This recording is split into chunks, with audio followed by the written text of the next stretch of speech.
And they are not for everybody. Somebody, let's say for example, that has a very,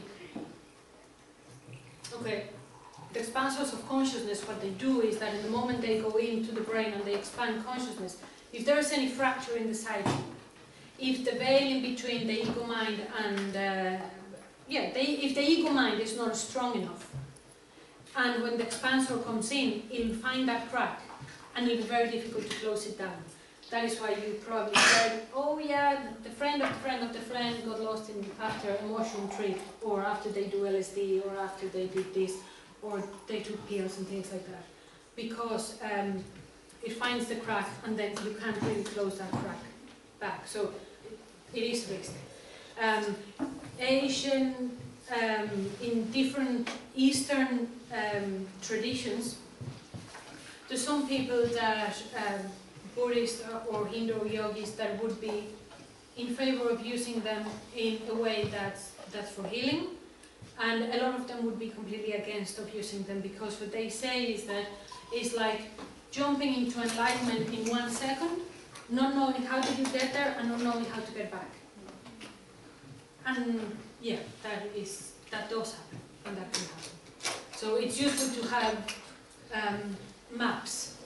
If you're going to experience that, to have maps that will hold you solid whenever you go and have your experience. Sometimes certain substances and drugs are needed to bring the person back into balance. Let's say somebody with a schizophrenia, very accentuated schizophrenia, would live in absolute hell in their minds. Because you imagine that you don't have the filter that tells you that you're here right now, that my voice is my voice, and that the voice of your father that's dead is the voice of your father that's dead. But that filter is not there, and you're hearing everything at the same time. And there's no filter that tells you what's real and what's not, and where is everything. And that is hell.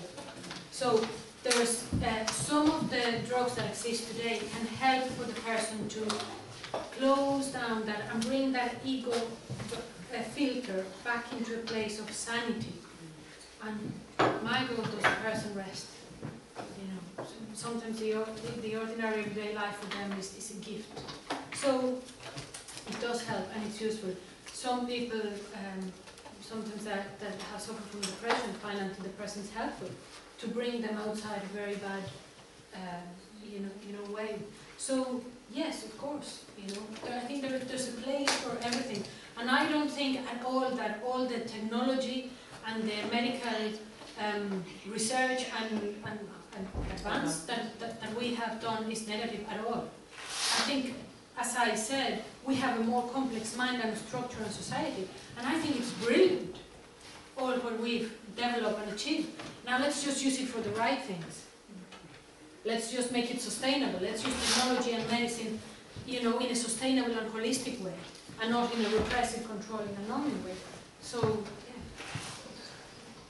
yeah. Now, chemicals now that are out there that people are doing, which is worse, that your Red Bulls and all your pills and ecstasies and cocaine now, they produce what we're seeing in society today.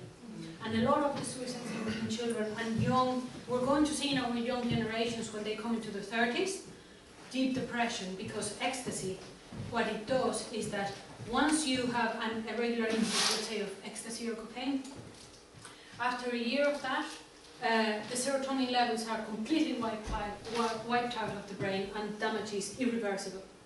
So that person that right now is 22 doing ecstasy every weekend together with alcohol, coming 30s, Saturn return, energy is moving, this and that, then that is when then disasters happen.